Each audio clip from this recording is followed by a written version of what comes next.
What's up, guys? My name's Captain Stillwater, and welcome back to SPL in Review, Day 4. There was only one set today, and it was between Team Eager and Team Envious, so let's just jump on into it. As you can see, match set statistics are not available for Game 1, but they are available for Game 2. So I'm going to just kind of breeze through Game 1, I guess. Jumping over to the side of Envious, we had Cyclone Spin on Hu Yi. We had Kiki So Cheeky on Sobek. We had Omega on Vamana. We had MLC Stealth on Soul. And we had Ionic, who is their substitute now, as he has been replaced in his starting role by Masked, who will be joining this team Week 2. And Ionic was on Kali. Jumping over to Eager, we have DJ Pernicus, who is on Nemesis. We have Aurora, who is on Emir. We have Zatman, who is on Rama. We have The Best, who was on Raijin, and we have Divios, who was on Hercules. All in all, Game 1, Eager came out, and at the start of this game, they had huge jungle control. They were all up in Envy's jungle, just stealing everything, trying to get some picks. But that wasn't... Dude, it didn't translate too far. It was a very short-sighted thing. Starting with DJ Pernicus, I guess, because he's at the top of the list here. He was Nemesis, and I don't think it was worth it. It was Nemesis against a bunch of squishy ADCs, so her ultimate not really being able to be used to the most effect. For Game 1, he had decent ults and they had decent initiation, but like, I don't know, it was just weak play overall. I just don't think Nemesis was what the team needed. It looked like a composition they were used to using, and it did not pay off in this game. Aurora coming out on Emir. He had a rough time. He missed a lot of skills in Game 1, and he missed some stuff in Game 2, or at least just got unlucky in Game 2.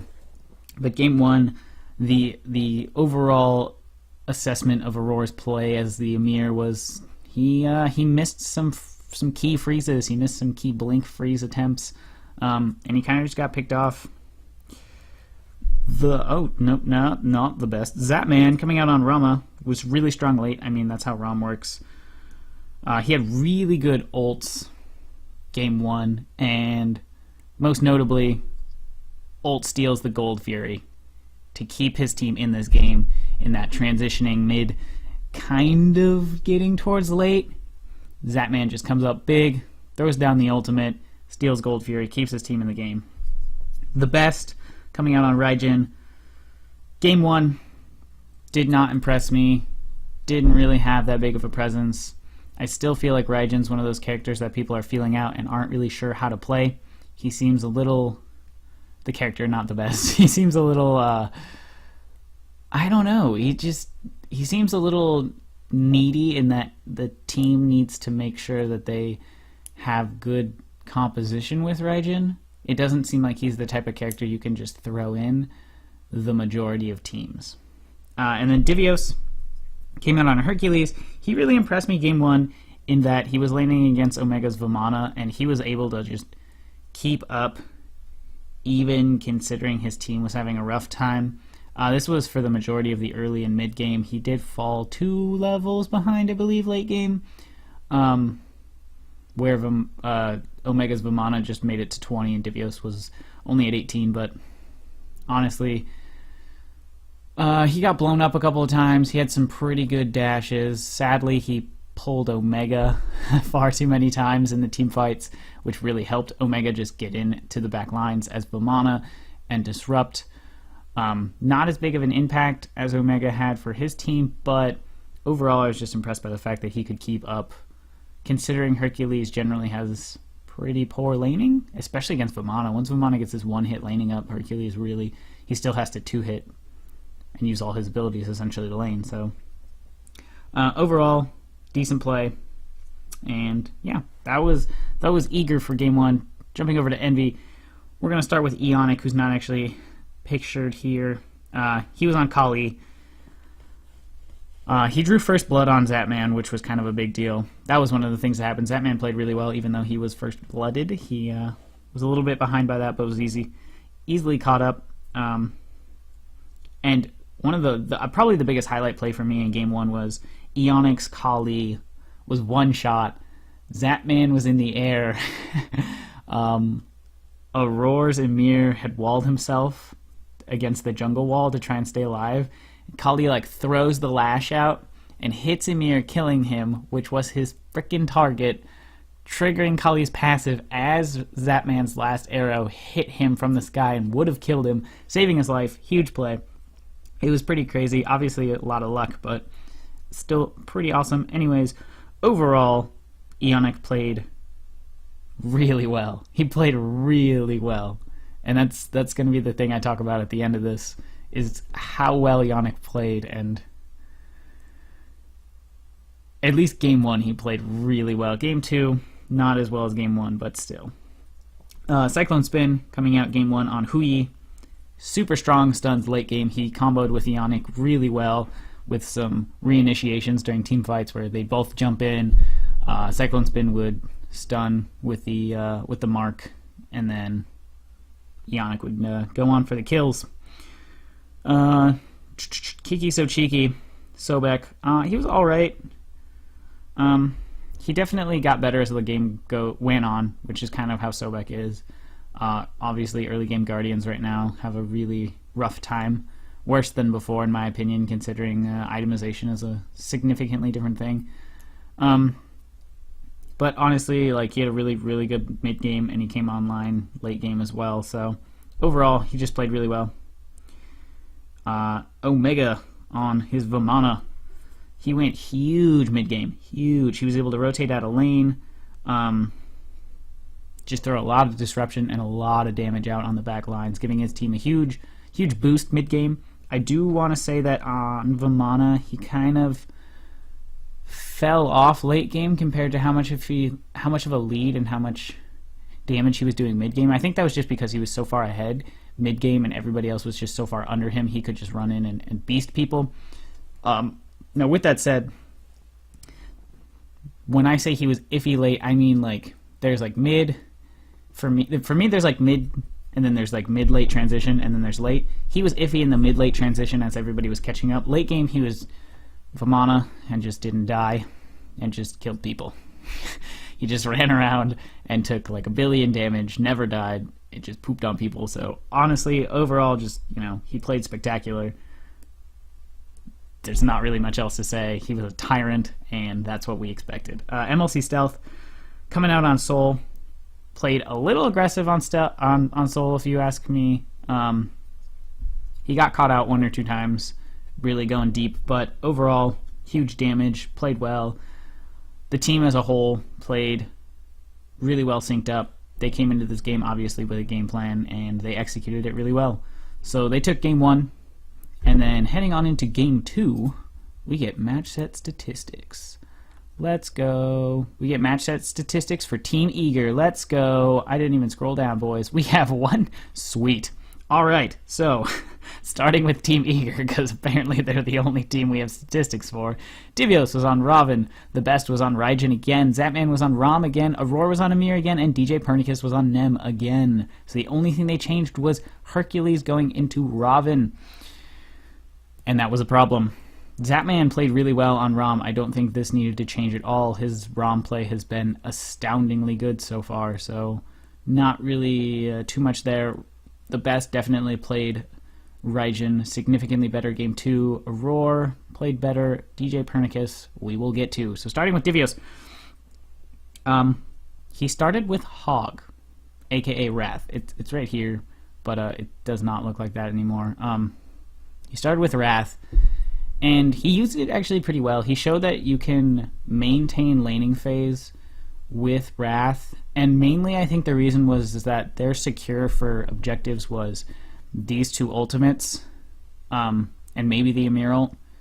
But Emir usually would have to zone depending on the presence of the enemy team. So that leaves these 2 ults, and they're not the best secures. So having Wrath really helped his team with the secure. But with that said, it really did not come into play in terms of securing or stealing. I still don't think it was the worst pickup. I don't know about starting it. maybe getting at level 12, but it wasn't the worst pickup, so shoutouts to Wrath being potentially a thing you can use. Overall, he played decent, but considering he doesn't have the best team fight phase compared to like most bruisers, his impact wasn't the best.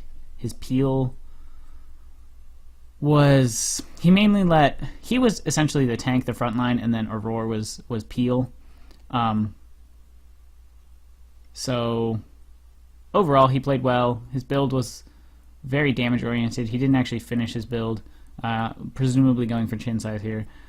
So going even more damage oriented. I think this was because they were lacking significant damage output on the team. Jumping down to the best, he played significantly better game 2. He had some really good plays with the Thunder Crash Mez to save people, specifically Divios in one scenario. But overall, I still am not sure how I feel about Raijin. I do think he can be played very well. I just think your team needs to be... to me, the team needs to have some secure for Raijin, considering he can get picked off like almost... like if you stun Raijin, he's pretty much dead. Like, peeling for Raijin's super hard just because Thunder Crash takes so long to go off. So I still want to see a team come out with a little bit more synergy for Raijin. We'll see in the future if that's a thing. Zatman on Rom. He got caught out a little bit more this game than he did the first game. He went 6-5-6, but overall, he played well. He's going a significant amount of crit this game, but, you know, he likes his crit. I don't feel like there's too much to say about Zatman, just because he played really well. I don't think he was the issue in any way. Overall, just good play, good snipes. He was picking off MLC Stealth, as we will get to. Aurora, playing on Amir. They didn't invade start, and I'll explain why once we get to Envious, but they invade started on duo lanes Pigs, and it worked out well. They had lane pressure for quite a while, but I still don't think Amir was the right pick. I think after game 1 he probably should have switched it up. I don't know if he was feeling himself a little bit better for game 2. But yeah, he kind of just got caught out. He had a tough time getting away. He had no escape, considering what Envious ran, as we'll get to when we get to them. DJ Pernicus, the big issue once again. I spoke on this when they played previously. He is the one eyes are on for this team as to being the weak link, and I think Nem in the first game wasn't the best decision. I think Nem in the second game was just not a good decision at all. He didn't play that well. Like, Aurora coming back out on Amir for me was not the best decision, but it wasn't the worst decision. He came out and he played better. Granted, he went 2-8, but he played better. And as a support, that's usually what happens. You usually come out game 2 and you're a little bit more ready with the timing of everything. DJ Pernicus coming out on the Nem. I just don't think Nem's... I feel like Nem's a really good counter pick. I don't think Nem's a standalone pick. And I think DJ Pernicus just did not pull off Nem. He had some good really initiations, but the lockdown for this team wasn't there, considering their main lockdown was coming from Aurora, but he was mostly for Peel. Divios has some lockdown, but like I said, he was kind of getting blown up, and he doesn't have the best team fighting phase, so it's kind of hard for him to really lock people down and combo with DJ Pernicus. I just feel like this wasn't the best choice. So jumping to Envious, which we apparently can't see. Can we see who they picked down here? No. Oh god, don't scroll up. Alright, well, Envious, we had Omega on Bologna, Ionic on Thor, MLC Stealth on Nuwa, Kiki So Cheeky on Sobek again, and Cyclone Spin coming out on the ADC Kali. So we're going to just start at the top and go down. Omega on Bologna. Omega, they dropped a kill in mid lane. Him and Cyclone Spin? Yeah, him and Cyclone Spin dropped a kill in the mid lane. I think it was just kind of like a miscommunication of skills. but it wasn't like that big of an influential thing. I think that was more of just like a Omega was trying to give Cyclone his target and it didn't work out the way they wanted it to, but that was like the only downside. That's like the one thing that I can say, oh, that was a misplay. Otherwise, Omega came out, played really well. He outboxed Divios in the solo lane and obviously had a much stronger teamfight phase, given the Bellona ult is a very good teamfighting ult. Ionic on Thor. He had some missed ults. I actually don't even think he landed very many ults, but he played well. He hit all of his stun walls. He hit 1 billion double taps. Berserker Barrage was on point. The man played well. And this is one of the things I wanted to get to, is Ionic is the sub now, and Masked is going to be the starting jungler. Masked has some big shoes to fill. In this set, in these games, Ionic played really well. And so it's kind of like a huge thing to me. It's like, oh my gosh. Like you're actually benching this guy for someone. Like you have really high hopes, because Ionic came out and just played his butt off. And I'm just like, what? Like Ionic's okay with being a sub, and you're I guess we'll have to see in the long run how Mast plays. I don't think Mast is going to be bad. Mast is really, really good, and he's played really well so far. It's just like a big thing to note that it's like, oh my gosh, Ionic played really well, and he's getting replaced, or at least he's dropping back to sub position. I don't know if this is because of him having other stuff to do in his life or whatever, which would make a lot more sense to me, but I don't know. It's not necessarily a bad choice. It's just an interesting choice, considering Mast and Ionic are both really good. So, jumping down to MLC Stealth on Nuwa.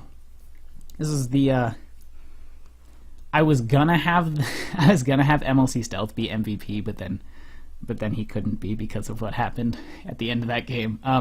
But early game, who was caught out? I think it was the Best and DJ Pernicus got caught out trying to invade or put pressure on Ionic's Thor and MLC Stealth's Nuwa, and MLC Stealth hit like 15 auto attacks in a row and rooted twice, and they killed both the Best and DJ Pernicus. It was ridiculous. MLC Stealth played Nuwa extremely well. Extremely well. He had huge damage outputs. He was there the whole time. I think he wasn't touched on late game because of so many hyper carries on the team or at least having hyper carries on the team. So the commentators kind of, early game is like, oh, Nuwa doing all this stuff, and then like late game, someone else stole the show. But I still think MLC Stealth played his butt off on that Nuwa, and I think had Cyclone Spin not, nearly gotten 3 pentakills that game, MLC Stealth, it would have been MVP. But we're going to jump down to Kiki before we go into Cyclone. Kiki on the Sobek played a lot better game 2 in my eyes. And he had a lot of damage late game, as Sobek can have. That ultimate can pop and do a lot of damage. But Kiki overall just played really well. He kind of got the best of Aurora in a lot of situations, baiting out the freeze, getting away without even having to use his dash, things like that. He played really well. He played smart. And he really helped the team. And then jumping down to Cyclone Spin, Cyclone played Kali. And outside of dropping that kill in mid lane with Omega, this man had 3 chances for a pentakill this game. 3 chances. We're talking, I want to say he got 2 triple kills. He got like an unofficial quadra, I think. And then at the very end of the game, Cyclone Spin, triple kills. They push into the Titan. Aurora's alive and the Best are alive, and they're both in their fountain. And Cyclone's like, you are not safe in your fucking fountain, kid. And he jumps in there, ults. Aurora's ulting because he's like, oh crap. And the Best is in the back, like, oh my god. And I don't know how, but Cyclone manages to kill both of them, awarding himself the pentakill at the end of the game. Huge plays overall, just a massive amount of damage, showing that Kali ADC is still very viable, very strong. MVP for sure, just because late game he came on and was a massive tyrant. I wish I could see his slash line, because I kind of want to know what it was. I don't know if I can find it. I don't think it's anywhere. I think we can click on Cyclone Spin, but I don't think anything's gonna. Oh God, scroll down. Games played 2-0. Osiris and Baka. This is not. These are not. Oh my God, we can find it. We can find it. There it is. 14-3-8. 14-3-8. We can see the results. Obviously, Team Envious won over Team Eager in Game 2. Wow, I didn't know you could actually click on individual people and find their stats. I guess we could have done that.